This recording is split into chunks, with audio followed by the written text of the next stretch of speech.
Welcome to The Heat Source, the podcast where we learn everything we can about hot sauce one bottle at a time. We are your hosts, Mike and Matt, and today we're trying Hot Habanero Mustard by Desperately Seeking Hot Sauce. Let's heat up.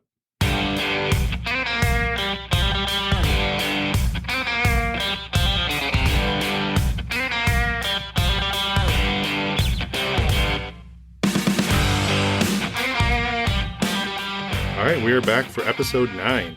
We promised a unique sauce this week, and we're getting that with a sauce, out of Canada. I believe it's the first Canadian sauce we've ever tried. So we've gone international. We have gone officially international.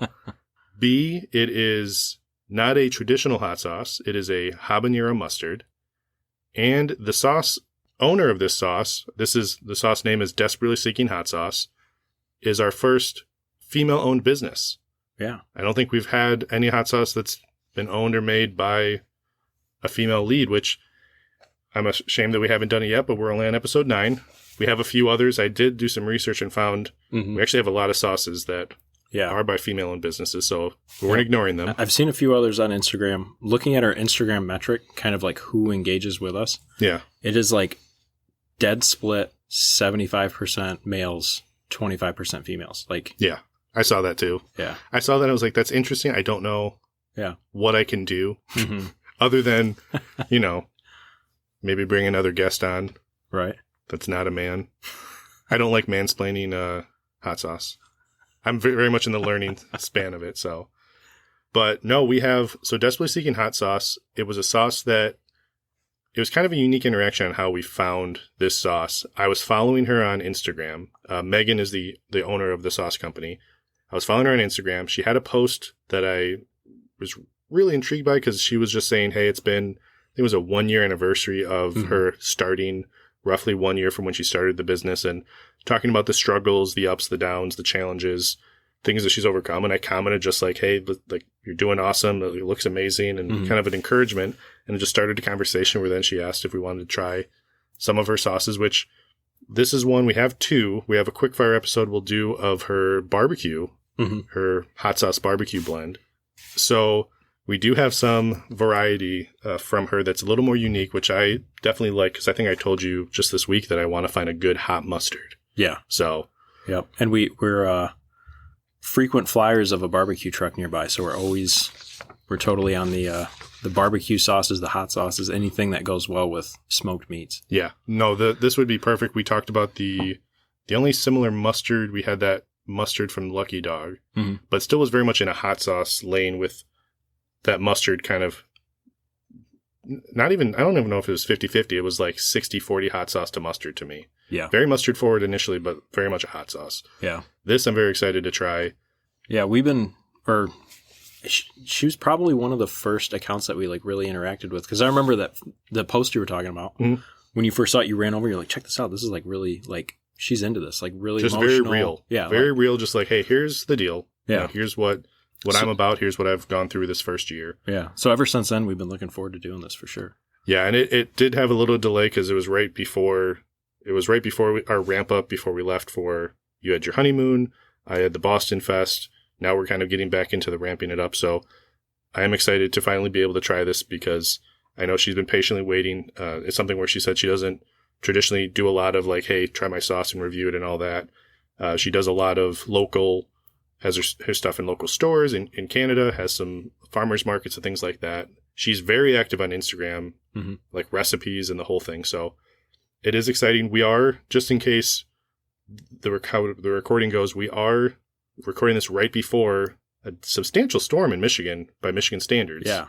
So we are risking quite a bit just to try sauce. Right. Yeah. And the weatherman has made a big deal about this one, but it's kind of fun. I was just telling Matt, I was like, this is an exciting time.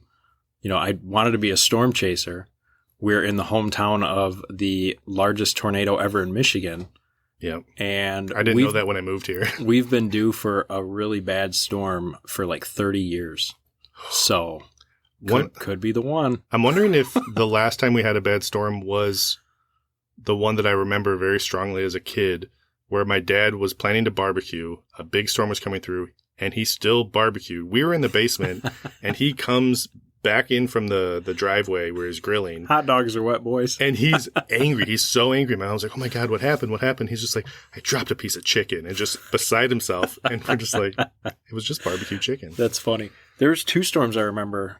I think the one you're talking about, I think it was 1997, was essentially maybe a little bit earlier. That's around the time that I would think that happened. I was very young. But that was a historic storm where when it came through, like the entire storm was like straight line winds.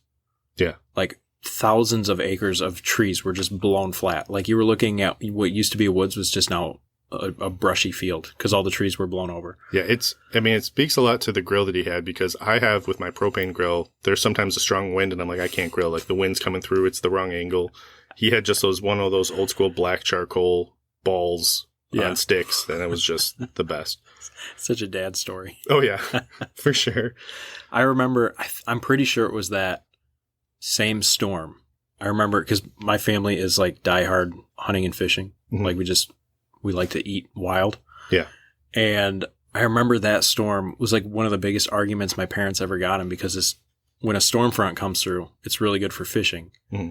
Just this horrible storm came through, like lightning storm, and my dad grabs his rod, runs down to the lake, and he's like, it's on, Yeah. Like, time to go catch fish. He went down there, hammered them, and my mom's just like, you know what, if you want to get fried, go for it, Yeah, throw that lightning rod up. Yeah.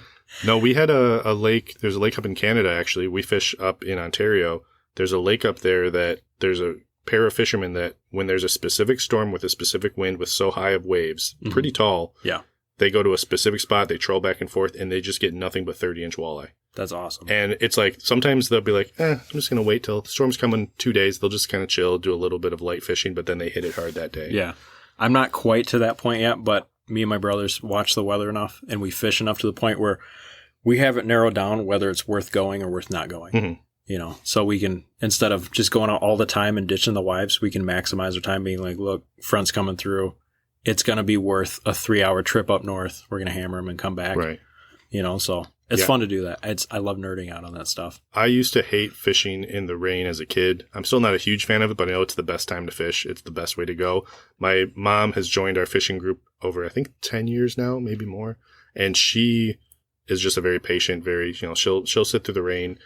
She was an ice fisherman with my grandpa, where she stopped fishing because of how roughing it he did it. Mm-hmm. And then we came in, she's like, wait, you can go in for dinner? It's like, yeah. It's like, I'm down. Like, you're gonna give me fresh cooked dinners and I just have to sit in a boat all day. But one disclaimer, because last week we had a mishap of the sky falling from our foam insulated studio. I did try to reinstall everything back up, but if we have anything suddenly fall, I don't know. Last time I left it in the recording. We'll see what happens. Made for good content. It was fun. It was our only jump scare we have so far in the show. So we haven't had a lot of stuff because we went like 3 weeks without recording, or 4 weeks really, and then we just recorded last week. So not a whole lot. You're just kind of getting back into the swing of not being in Italy. Yeah. And I'm just kind of like finding out what sauces we get to try. We're going to try to do some quickfire episodes in the next week or so. We have a giveaway that would have just ended with Mammoth Hot Sauce yesterday when this comes out. Mm-hmm. And we're going to do another giveaway with Mammoth Hot Sauce when their quickfire episode comes out. Yeah. So we have some other things that we're working on, but right now it's just kind of getting back into the swing of things. For sure. We did try another quick side note, and then we'll get into the hot habanero mustard. We did try a couple spicy challenge things today. Some better results than others. One of them was actually spicy. Yeah. So someone at work brought in, I think more for you, but for us, a jerky, a Carolina Reaper jerky by Carnivore Candy. Yep. And it was very flavorful. Yeah. It was really good. It definitely had heat. Mm-hmm. You undersold the reaction, so then more people tried it, which was to the detriment of themselves. If we're going off from our scale, I thought it was a high 3, a low 4. Yeah. Where it was like, I'm comfortably about to sweat. Yeah, because our scale is 0 to 5. Like 0, no heat.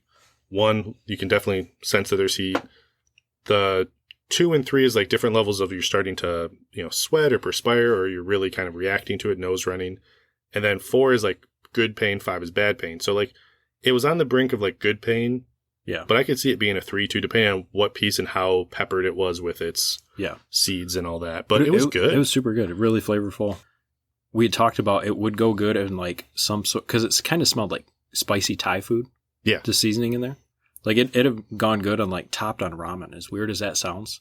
Even like if it was like like a meatier dish. if it wasn't as dry, if it was rehydrated in some way, like the substitute for the beef and a broccoli beef, just give me that. Like with extra. I like General Tso's when it's extra spicy, so it's like, I'm just trying to lean myself towards that.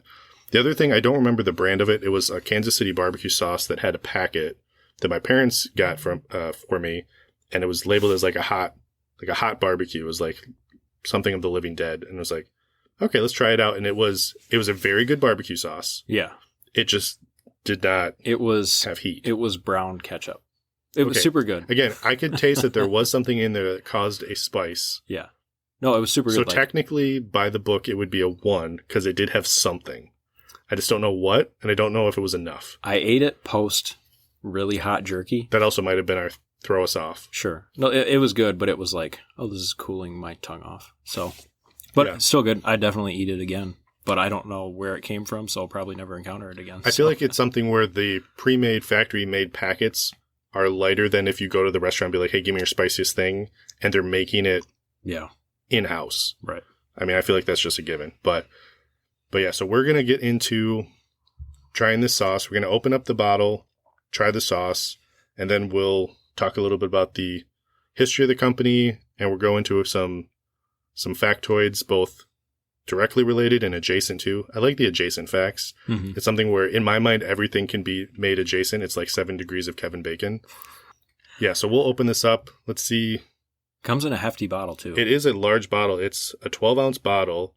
The labeling is very unique. It's very cool. It's one of the first bottles I had to be careful if my like little kids were like looking at it. It's not bad. It's definitely cool. Just a little edgy. It's like a little bikini wedgie, but I love it. Yeah. I think it's cool. I like it's like newspaper print on the background. Yeah.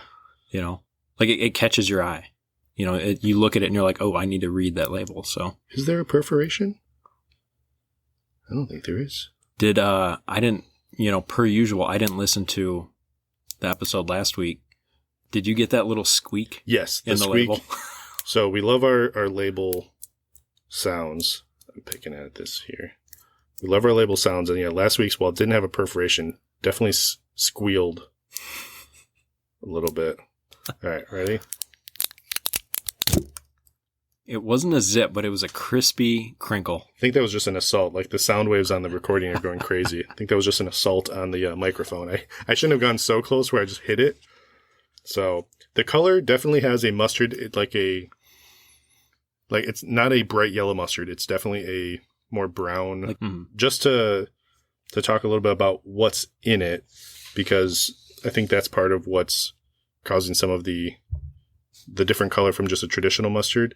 You've got your habaneros, you got carrots, you got your mustard, vinegar, water, green onion, cilantro, garlic, salt, and pepper. So it's just the habaneros and the carrot and the mustard. So it's giving it a... Gosh, that sounds good. I like that lineup. Yeah. Yeah, and she has... All of her sauces they're vegan. All of them are vegan, gluten-free. She has... I've seen like 6 different sauce varieties, but I know that she kind of circulates some of them. Like there was some that maybe the name has changed, but like we have another tropical habanero barbecue that's waiting in the wings for us to try. I'm very excited about, which she even said it sounds a little unique, but like put the barbecue in ground beef to make like some type of tacos. And I'm like, I'm down for that. Yeah. Like I'm not, tell me more. I never think barbecue in ground beef for a taco. I've done barbecue and beef for like a barbecued beef. All right. That was definitely sealed tight. Ooh. Does that smell good? Yeah, I get vinegar, carrot, and jalapeno right away. Not jalapeno. Yeah, habanero. Habanero, that's what I meant. You're just excited about peppers. I am. Yeah. This is one, because it's a larger bottle with a much larger kind of neck to it. Ooh, that's going to be good. I don't think we're going to have an issue of pouring. I keep looking down and seeing the other sauces she has, like a jalapeno dipping sauce, a jalapeno garlic salsa. Yeah. She has a lot of different stuff. I'm going to take a spoonful here. I think I can this is going to be our easiest way to get a spoonful, honestly. I don't know if it's COVID friendly, but... What? Oh, the dipping into the bottle. Well, the first time it's fine. Yeah, first one we're good. I forgot to shake it, just for fun. It's the ASMR shake. Yep. I feel like we have certain ASMR things. We take the label off, or we take the seal off. The shake. We do the shake. The bottle tap. We ate a cheesesteak last week, and I had to do the editing, and I told Mike that we're never going to do food on here again if I can help it, because he's like just hearing. I don't mind the chewing in my ear. I don't mind ASMR. It's just maybe it's more myself listening to myself chew. But all right, smells good. We're gonna give this a try. Carrot. Ooh, it's got good heat to it. Like that to me, that's a hot sauce. Like, yeah, I know it's like it's labeled as a mustard. It's from a hot sauce company, right? Labeled as a mustard, so you don't know if you're going to get more mustard or hot sauce. But like that would go good. Guess what? I have no what. Is it a taco of some type of underwater creature? No, wet burrito. Oh, I always default to. You always talk about fish tacos, but that would be good. It's not fruity, so that's why not. But I like you still that. Would. Yeah. So like that. I get a lot of carrot. It's a very strong heat from other habanero sauces we've had. Part of the reason is she talked about how she doesn't cook down the habanero as like she does in maybe a barbecue sauce. Her barbecue sauce is cooked down a little bit more. Mm-hmm. She doesn't really cook down the habanero in these. So you're getting more of that raw capsaicin heat. And I would say this is probably one of the hotter ones we've had. Yeah, I mean, especially it's the hottest one we've had in the habanero family. Yeah, I'm just trying to think of like all the things that I could put this on. And see what the label says about. Yeah. And that would go good on like brisket. Oh, yeah. That would be really good on brisket. Yeah, or just chips and cheese. That's good. I'm a sucker for like pickled spicy carrots. Okay. And that's hitting real well with me. Yeah, I do get that mustard though, but I really like that. So one of the things with this sauce specifically, this was actually the first sauce that she came up with 7 years ago, before she even thought about making her own hot sauce. She's only been officially making her hot sauce and selling it over a year. Like she started posting stuff on Instagram back in like January of 2021. But 7 years ago, almost to the date, because 7 years ago she made this as a Father's Day gift while she was on maternity leave. She didn't really have a lot of money to buy a gift, so she thought, I'm gonna make him a hot sauce. Mm-hmm. So she's working at home making a hot sauce. Her first iteration had too much vinegar, but she said now she's balanced it so much and done it for so long that she could make this blindfolded. Mm-hmm. Like she has it down to a science. The first time they made it, she actually did a homemade label out of construction paper with her daughter's help. So it was kind of cool where we're trying the first sauce that she actually created at home. And the heat this is a stronger heat for me. Mm-hmm. Because I also have allergies, but I have a runny nose from that. You're looking a little shiny. I am. It also is very humid. It is a little bit hotter sauce. But that's the fun thing is that I have a different habanero sauce at like every different heat level that we talk about. Like we talk about 1, 2, 3. Yeah. Like we have not yet had a 3 or 4 level habanero hot sauce. Mm-hmm. This pushes me to a 3, I think. So 3, what was 3 again? Like comfortably. So 3 is where like you're reacting, like you're getting a runny nose, you're getting perspiration, things like that. Like my forehead feels and it's hot. Definitely a lingering heat. Like I'm still feeling it. I just had the 1 spoonful. You've had 2 already. I think 4. 4 spoonfuls? Yeah. Oh, okay. I was like, this is not a 4 in your book because you don't. I'm about to run upstairs and go look for tortilla chips. We might have some. We have Wheat Thins. Not a sponsor. That'd still work. We have Wheat Thins and we have Scooby-Doo graham cracker snacks for the kids. Which is weird when it looks like you're giving them a dog biscuit, but it's just a graham cracker cookie that's delicious. Right. But it's also cinnamon, so it's a very dark. Looks just like a milk bone. Like if I'm one of those parents that have like the kids on the leash at the zoo and I start giving them the dog biscuits, that's too many things at once. It sounds like a funny bit to me though. Yeah. I kind of want to do it. I remember, I don't remember where we were, but I was with my girlfriend at the time. Well, now wife, and a kid, ran by and kind of got clotheslined by the leash the kid was on, had like a full harness on. And I was just like, I don't know. I made one comment about like keeping your kid on a leash. And Courtney was like real quiet. Yeah. And she's like, I was kept on a leash as a kid. I've heard arguments both ways. I don't want to get too much into it because I never have done the leash thing. I wasn't a leash kid or whatever they call it. But I know that there's a very specific reason why it actually helps kids, like especially certain kids where there's a comfort level to it. So it always just looks funny to me initially because I only ever saw it with pets. Right. But No, I deserved a leash as a kid, I bet. I ran around so much. as someone that's just terrified whenever my kids are like out in a public place and I have to wrangle them. Yeah. I get it. Yeah. Like it would be so much more peace of mind for me too, to just be like, yeah, I have the leash. It's attached to a kid. Right. Something that makes my skin crawl is seeing like kids on a sidewalk next to a road. Because you know how kids will just pick a direction and randomly bolt off? Yeah. Like I'd totally leash my kids up if I knew I was going to be around a busy road. That just makes me like really uncomfortable. Because I know I did like the compulsive just decide to run away from mom and dad. Right. Yeah, I don't think I was a bolter when I was a kid. So just to go into a little bit more about the sauce here. So we talked about how it's a female-owned and founded business. The habanero is the hottest pepper she uses in any of her stuff. Mm-hmm. Because her thing is she definitely wants there to be heat, but she's very flavor-forward. She doesn't want a stomach burner, which is funny because this is one of our hotter habanero ones, but it still is a manageable heat where it's not. Yeah. We had a conversation with family this weekend where I brought some hot sauce to a gathering, and everyone's like, well, I'd want to enjoy my food. This is when you still can enjoy your food. We're trying it by the spoonful. Definitely has the heat. For me, like I said, it's a 3 on the heat scale for us. But you blend this into something. You put this on a brat. You put this on some barbecue. You have it in. I mean, you even mix this into a sauce that you do for like a sandwich, or I think of like a spicy potato salad where like you have this instead of the mustard that you put with the mayo. Oh, that'd be good. It'll neutralize some of the heat, but there'll still be quite a bit of it. Mm-hmm. But it's something that you can still enjoy your food. Yeah. This is, thinking about it, you mentioned that. This is go good on like a cold cut sandwich too, in replace of just regular mustard. Yeah, like really good. Mustard's always kind of that staple thing where there's always the debate of on a hot dog, like what do you have in a hot dog? And I used to always do ketchup and mustard and relish. Now I'm more of a mustard and relish person. Mm-hmm. But this is, this could be the mustard in place of my traditional yellow.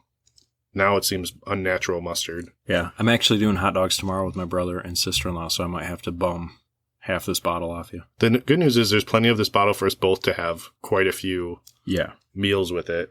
And both bottles we got are 12 ounces. So we talked about how she doesn't really cook down the peppers for the hot sauce. So that does definitely bring more heat, bring more kind of punch on the upfront. Because like the heat after the initial, it's there. It's fine. But it's that first hit of the peppers there is that really gets you. So one of the things she talked about on her Instagram post, and we talk about how she's from Canada. She's from Edmonton is the part of Canada that she's from. I'm always used to just going up. The only time I go to Canada is up through the UP of Michigan, up into Wawa, White River, Long Lac, all north of us by several hours. I've never been to Toronto. I've never been to Edmonton. I'm a channel. Right. Just a channel straight up from Michigan. Forgive me. Like, I have the, as much as I love geography. Yeah. Where is Edmonton, Canada? Are you looking it up right now? I am. I'm going to let you look it up because I have a strong idea, but I also don't want to say it incorrectly because I am not a big geography guy. Oh, I know where she's way out there. I know where Vancouver is. Yeah. Where is she at? She is in like the northern part of the Great Plains, like central Alberta. You have to zoom out a little bit for me. Sorry, we got that U.S. geography education. Oh, okay. Yeah. Oh, yeah. She's way up there. Yeah, that's a good ways out there. So she started in 2021 from Edmonton. She started actually making her hot sauce. She said that it was made initially as a necessity just to like bring some more income to the family. COVID really pushed her to take that leap into sales of the sauces. But what started as a necessity for her family, she's fell in love with the business. She loves what she's doing. She loves, the interaction, the components of being a hot sauce maker, in the community and things like that. Her brand, which we talked about her label, and there'll be a picture on the Instagram of her label as well. She has two different ones. Like this one is more of like, it's a shot of the whole kind of like back of somebody, while she has another one that's just the face, and it's all hand drawn. She talks about how with her brand, this was a quote off of one of her Instagram posts about the logo, where she said, "Women are sexy, powerful, strong, unstoppable, and unbreakable. Hot, bold, unique, cheeky. We are rule breakers, wall busters, confident and unstoppable, and just like my hot sauces, here to blow your mind." That was part of the description of like the style of the labeling and stuff, which, I mean, it definitely, yeah, it's unique. Like we talked about, the hot sauce kind of blew us away with the heat of it, not in a bad way. And it's something where I'm excited to see what the barbecue holds, because I feel like that's one that maybe won't hit as hard if she cooks that down a little bit more. Mm-hmm. But the flavor of the heat, she's not afraid to really make it a hot sauce. Yeah. Within a flavorful kind of realm.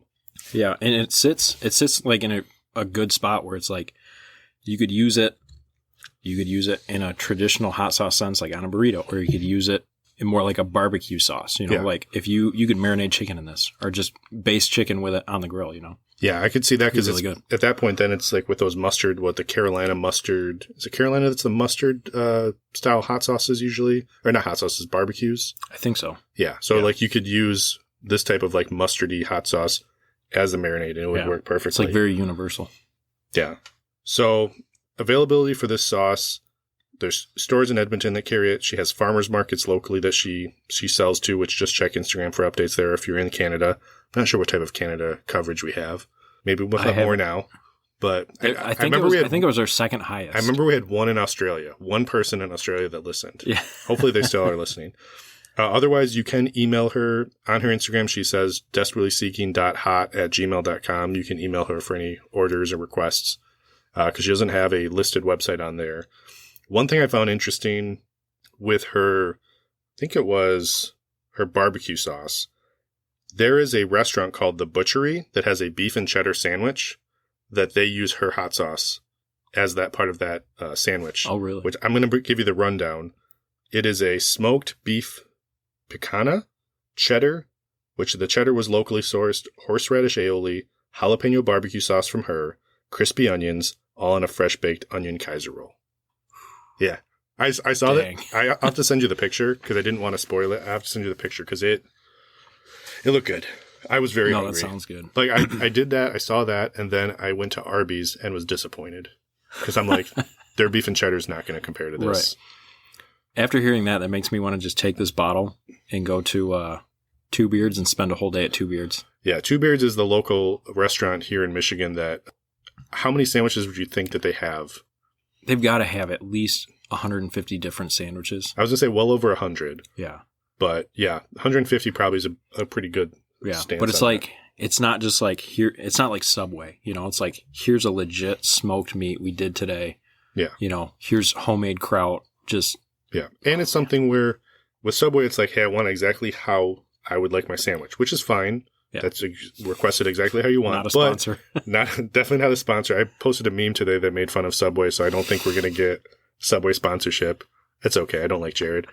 Anyway, but it was something where there's so many options at the sandwich place where it's like, oh, you want something specific? You're going to find something very close with a chef's perspective in it. Right. Where it's like, oh, you want this with this cheese and this, but it also is going to pair well with this sauce and this, slaw that we put on top of it or whatever it is. Right. Yeah. And I was leery of that place because when you see a restaurant or something with that much, you're like, okay, they probably sacrifice quality, but it's like you just got it from a butcher. It comes wrapped in butcher paper. Everything is fresh, hot. Yeah. Like it's really good. The first thing that I always think of when I see a big menu is any, not Hell's Kitchen, but one of those Gordon Ramsay, like Save the Restaurant, where he comes in, or even Chef Irvine, where he comes in, he's just like, let's minimize this menu. It's way too much. You're overstretching yourself. There's too much product, all this. That's what I think. Yeah. But it's like, if you can do it and you're doing it well, like that's definitely the way to go.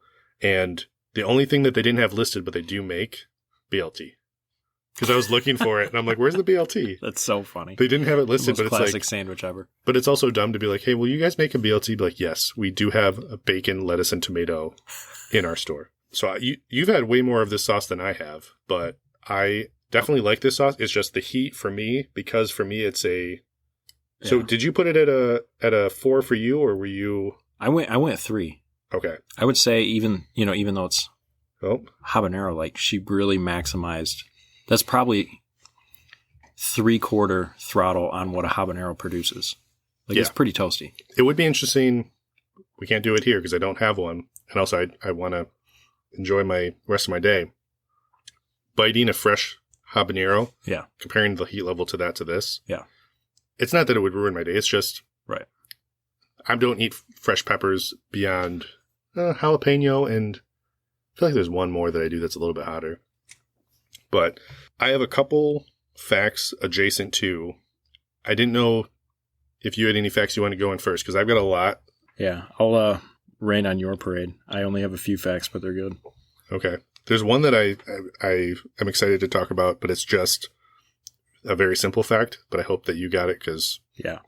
Okay. So who would you say is the top producer in the world of mustard seeds?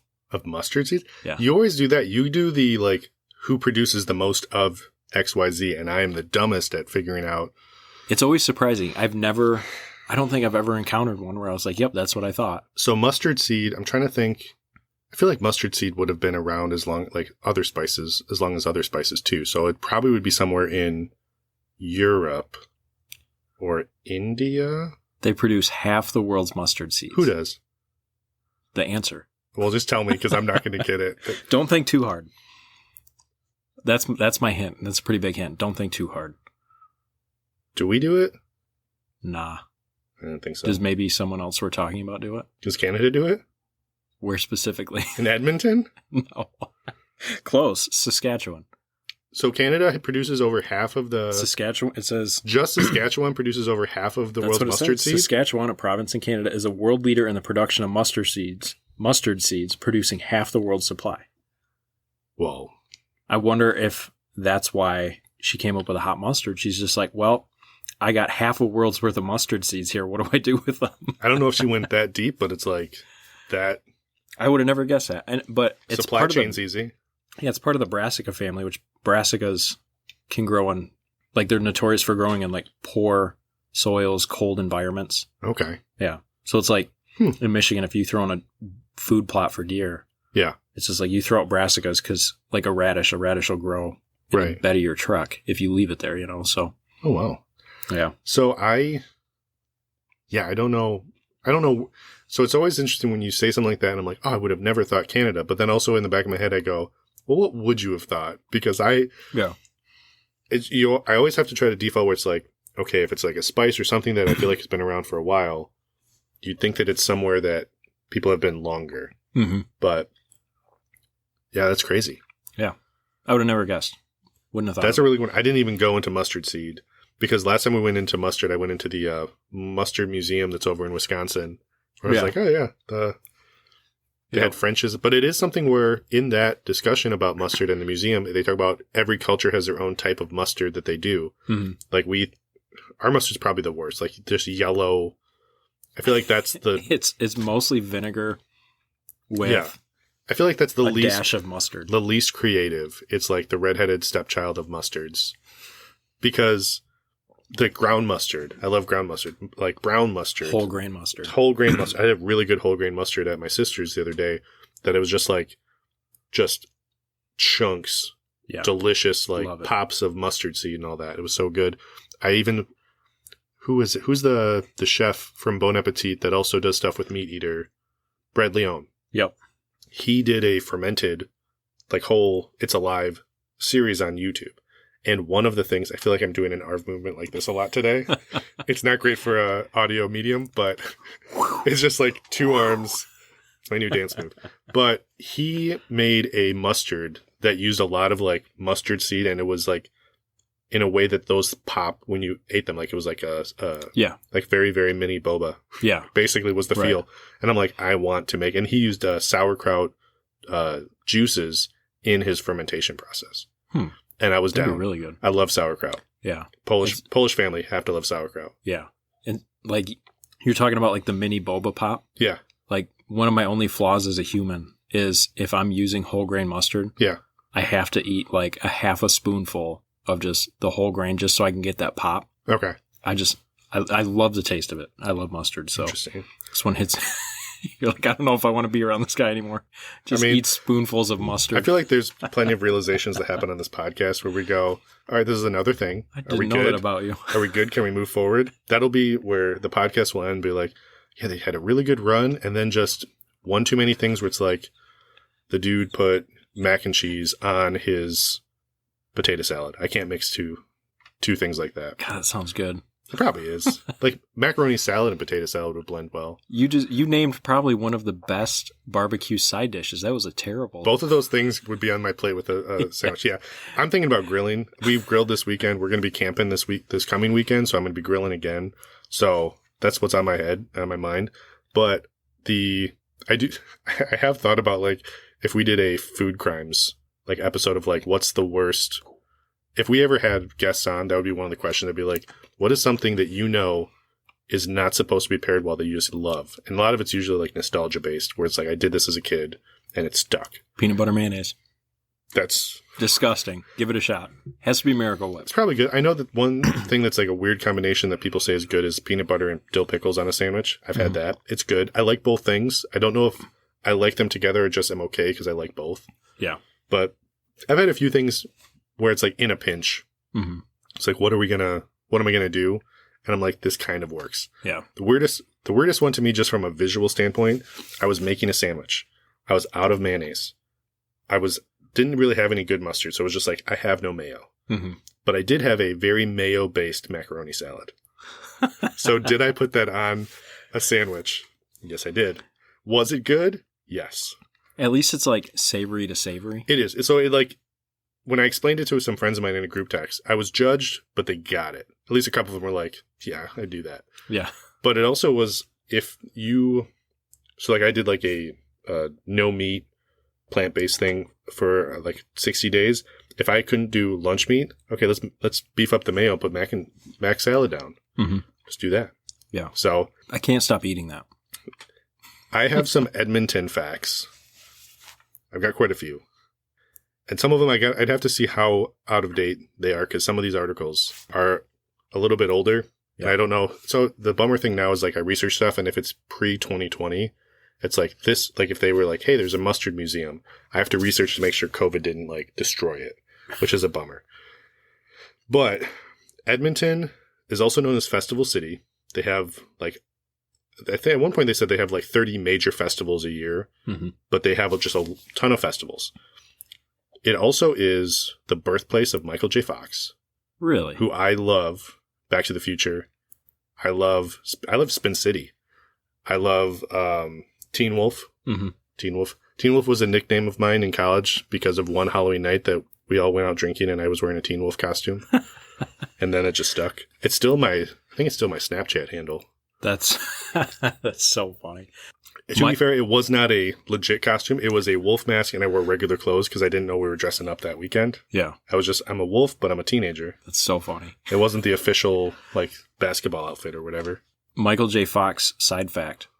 Did you know that the original Back to the Future did not have Michael J. Fox cast as it? Yes.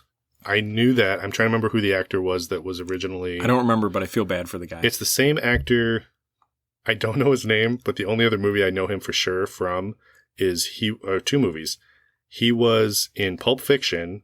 He was the drug dealer that they drove Uma Thurman's character to when she had a little bit too much. I'm trying to be PG with that, but him, and then also there was a movie called The Mask with Cher, where this guy that had like a deformed face. Okay, he was the guy. I went to Jim Carrey. No, it's a different mask. Yeah, it's a weird one to mention when The Mask is known as Jim Carrey's movie. Isn't Jim Carrey Canadian too? I think so. Yeah, but The Mask, he was in like prosthetics the whole time, so you wouldn't be able to tell it was him. But I also know because of that, when they recast Michael J. Fox, they had to recast the female role because she was too tall. Really? Yeah. So there was a different female too. I didn't know that. There's also a whole recasting of his girlfriend in that because Elizabeth Shue was in the second one, who had a major crush on Elizabeth Shue growing up. But the actress that was in the first one, I also had a very strong crush on, so I was devastated when she was not in the second one. Well, I was devastated initially, and then I'm like, all right, I like Elizabeth Shue here. Like, okay. That's funny. But yeah. There is one scene where the original actor is left in. Oh, it was like a far away shot or something? No, it's when they're in the diner, and I think, Marty he takes a swing at Biff? Yeah. That shot from behind is not Michael J. Fox. It's the original guy. That's weird. Does he get credit for that? I don't know. Did they leave it in just so. as like, we'll give you a paycheck. Yeah. We'll give you something. The other thing with with Edmonton, it has Canada's largest planetarium. the Tellus World of Science. But they also said that it has the largest planetarium, but if you go to Gallagher Park, it's actually great for actual stars. Because, like, Yeah. you could just go outside and it's So dark. what's the population of Edmonton? Do you know? I do not know. That's Like, a basic fact. There's a I didn't lot look going up. on here for... Oh, there's a lot. One other thing, Way while up you're there in Canada. while you're looking up the population, it once had the world's largest mall, but then it was like last time when I checked this article, it was fifth largest. I don't know if that's changed since this was like 10 years ago. Yeah. But just to give you an idea of how large this mall was, the West Edmonton Mall spanned the equivalent of 48 city blocks. At the time, it was ranked fifth largest. Inside, you'll find the world's largest indoor lake with 4 submarines and 250 different types of marine life. An What? indoor wave pool with 12.3 million liters to allow up to 40,000 swimmers. There's also the Mindbender, the world's largest indoor triple loop roller coaster at 4,189 feet long and with a 5G force in the second loop. The world's 5G largest forces? Yeah. The world's largest indoor permanent bungee tower, 106 feet. In addition to an NHL-sized rink, a shooting range, a replica of Christopher Columbus's Santa Maria, sea life caverns, and its turtles, shark, and penguins, a 6-acre water park, and a chapel that seats 55 people. I feel like you named off... If you told me, like, these are the big attractions that Canada as a whole has, that's what I would think would be on that list. Just That's blew your mind. amazing. Also, no idea. the parking lot holds 20,000 vehicles. What? That's huge. I hope that article is completely accurate. I didn't like double check or triple check. It'd be funny if it's like, oh, that's just a bogus article. But I've never been to any mall that's considered the largest of anything. I know the Mall of America is the one we think of in the U.S. Yeah. But that's insane. fascinating to me. So, estimated population real quick. 1,047,526. Okay. So, yeah, quite a bit. That's way bigger than where we're from. I had no idea. That's crazy. Yeah, we're just a little podunk town. So, another thing. So, we talked about how this is the first hot sauce that we tried that is created and founded by a female-run business.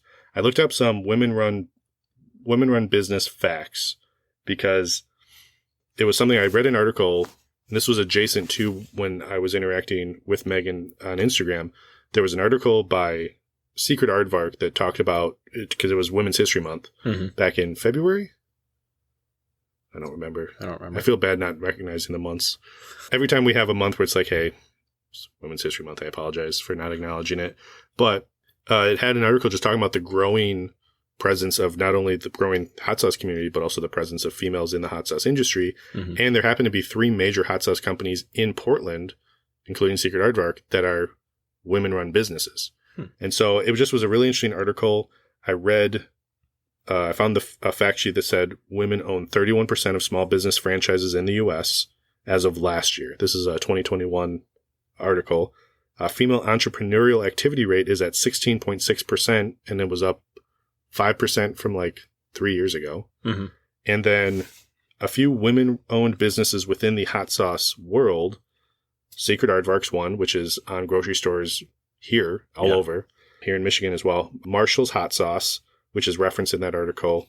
Bobby's Boat Sauce, which is a kind of has like an umami feel to it that goes really well with fish that I really want to try. I have not ordered it yet because we have so much hot sauce right now that we have to deal with. One that we've heard of before, Queen's Majesty, popular on Hot Ones. Lauren from Hot Graham Sauce Company has mentioned Queen's Majesty as an inspiration for him to get in hot sauce. Mm-hmm. Hot and Saucy, which is another Hot Ones hot sauce that was just on Hot Ones this season. And someone that we interacted with just last week at the Hot Sauce Summit, we have the Hot Sauce Realm, which is not a hot sauce maker, but she is someone that sells hot sauce through different local stores, rents shelves and stuff like that. So that was just like a quick check. That wasn't, me deep diving or trying to find, it's just something where I know that there was another hot sauce company, and I don't remember the name of it, that it was him and his wife, but she was the founder. Mm-hmm. She was the founder. So it's like, this is a woman-run business. So that's cool. So yeah, it was just something where we never really focus on who the owner of the hot sauce is when we're trying to find these. It's more just checking Instagram, checking, Hot Ones is always an inspiration of seeing what ones are on there. But it's something where we just find the sauce, and it's something where I realized, luckily, kind of cool after the fact, hey, these are all sauce makers that I follow already. I just didn't, you just didn't realize how many were female owned. So, right. That's pretty neat. So yeah, so I've got my score on this sauce, and just to break down the scoring a little bit. So it's a 100-point scale. We have some weighted categories between aroma, appearance, flavor, delivery of what it's selling. Like this is selling a habanero hot sauce mustard, which we already talked about how much that habanero does come through. And then just relative intangibles that we like to factor in. But with a 100-point scale, anything above 50, we recommend you should buy. If it's above 75, it's something that we're going to want in our kitchen rotation, long term. But anything above 50, we're saying this is a recommend to buy, to try. 25 to 50 is kind of a range of we still would say you should try it. We're not telling you to go out. We kind of put that in the, growing up, we loved Frank's or Louisiana hot sauce, or you love Tabasco. And that's one where it's like, you're not going to tell someone you've got to go try Tabasco. But if there's Tabasco, you should use it. Right. And then below 25 is, it wasn't for us, but maybe it's for you. It's something where you still should try a hot sauce and form your own opinion. Everything is based on our personal preferences. Yep. But for me, I put this as a 78 on my scale. I had 74. Okay, so this is one of our closer ratings. Yeah. So it's right in there where it's definitely recommend to buy. Definitely something that I could see going on a lot because you put a lot of things with mustard. Yeah. This is definitely leveling up that heat. We talked about, of the habaneros, the only one that I feel like I've reacted more to is Big Spice Bully's, their higher end Reaper sauces. But he balanced it in a way where this hit harder up front, but that just kind of grew to where I was a slow ramp up. Yeah, I was dripping from my bald head. I have to get a headband when I try the hotter sauces. I thought about that next hot sauce festival that we go to. I want to get a headband just to protect my eyes from the sweat. Also, everyone can tell when I think something's hot, even if it's manageable. I turn red at anything above a 2. It's I turn red immediately, and they're it's pretty hot. I'm it's not bad, but my body is just in defense mode. Why are you beat red? Yeah, are you angry or is it more than you thought? Right. I don't know. No, I like that. I had it at a 3 heat.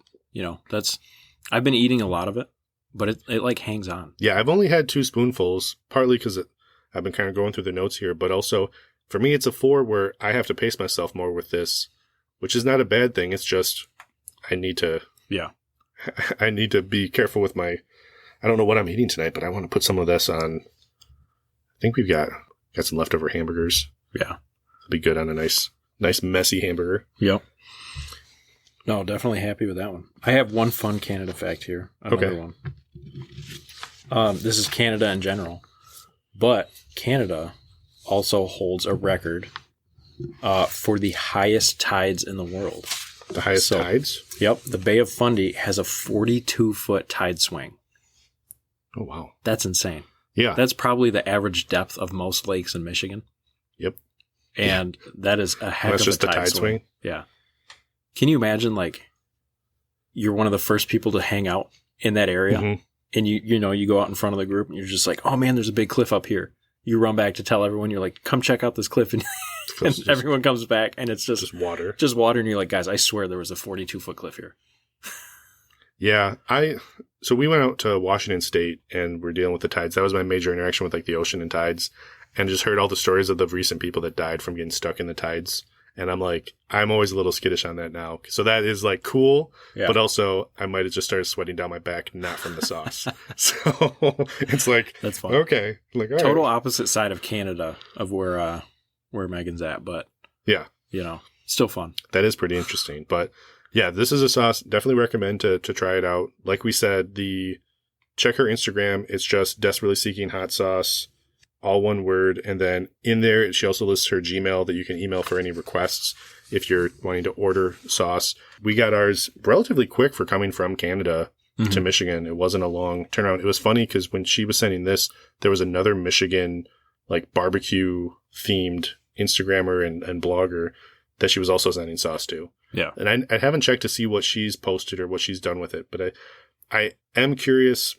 I know she tagged me in something, Megan tagged me in something today about using this in a recipe. I'm trying to remember what the food was, but she posts a bunch of recipes. She has a bunch of both recipes to go with the hot sauce, just recipes in general. Mm-hmm. So the Instagram, follow that for both seeing what's going on with them, where they're selling, but also what to do with the sauces, because she's doing a lot of creative things, and the restaurants around her, like that beef and cheddar sandwich that if I drive to Edmonton, right, man, that'd be an expensive trip right now with the way fuel is. Yeah. And I kind of want to go run this by Two Beards, be like, hey, you guys should see if you can work this in somewhere. This is really good. Yeah, no, absolutely. So definitely check her out on Instagram to see what's going on, where to get the sauce.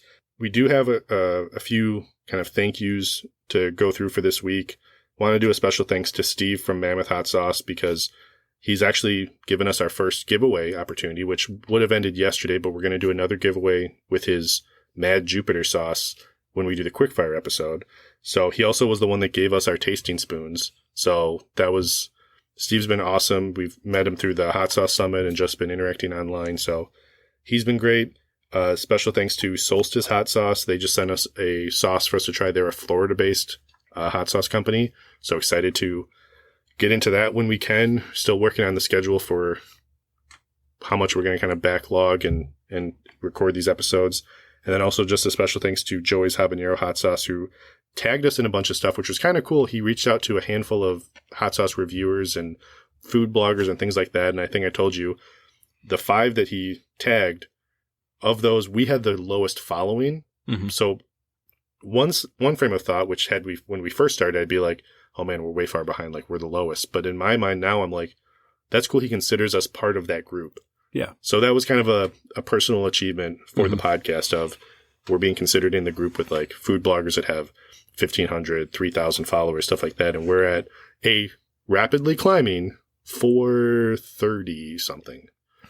I think it's higher. I think it's We're not 450. Mid 440s. We're not 450 yet, though. We're almost there. Yeah. So, and it's something where we just keep recording, keep growing, and we're still working on. By the end of the summer, I hope we have a really good idea of like the plan of the podcast and all the things that we're going to do creatively. Mm-hmm. But right now, it's just getting into the sauce that I may have bought too much of in Boston. I'm starting to think that I might have bought too much. Yeah. That was a very quick yes. It's like, I saw the bottles. I was like, oh my gosh. I can do a lot with the reels, but yeah, and also look out for some videos that we'll do with this habanero mustard of ways to use it, because there's plenty of mustard in this bottle to have on a plethora of items. Wednesdays this week are easier for us, or Wednesday this week. Yeah. It's going to be more laid back, so we should hit the barbecue truck nearby. I'll have to see where it's at, because that would be a good one. Okay. If it's nearby, we should go get some barbecue and use this. Yeah. No, that's for sure, because... We're Two Beards. I'm not picky. We're gonna use it, though. I don't know if we need this on the podcast, but I have a doctor's appointment Wednesday at lunch. I'm kind of closer to Two Beards after that appointment. So sounds good. Late lunch Wednesday. Yeah. I might be bringing back some Two Beards. So definitely follow us on Instagram, the Heat Source Podcast, for any updates, for memes, for us kind of reaching out to you guys, asking questions, trying to interact, and reach out to us if you do have any recommendations of hot sauces that you want us to try. If there's anything that you'd like us to do, we definitely want to get into trying some actual physical peppers. With this, we've opened up the channel to mustard and barbecues, where it doesn't have to be a traditional, adjacent to Frank's or adjacent to like a Louisiana style. It can be so many things. Yeah. And we're seeing that with every hot sauce we try. I'm excited to do a quick fire with the barbecue sauce. Yeah. We might have to have... I say we might have to have some food with that one, but I also we'll have some food right after we record. We'll have food. That's funny. There's not enough time in a 15-minute quickfire to have the chewing in there, so I have to edit it all out. Yeah. But yeah, thank you again for listening. If you stayed through the whole episode, and we will be back next week with, I don't know what hot sauce we're going to do next week. I have a couple ideas. Okay. We have one that we talked about recording, but we'll see, because we have quite a few options. So and I was just going to say before you close up, if you're a female listener, because we don't really get metrics on the actual podcast, just Instagram, like leave a comment. I'm just curious to know how many female listeners we have, Hopefully we have at least Megan listening to this one. So I hope so. So thank you again, Megan, for for sending us this sauce and letting us try this. And we're really excited to use this on some food items. But until next week, we will see you guys later. Yeah, I'm keeping the bottle. It's going on a display shelf. I love the artwork on it. All right. It's fun. All right. That sounds good. Thanks. Bye.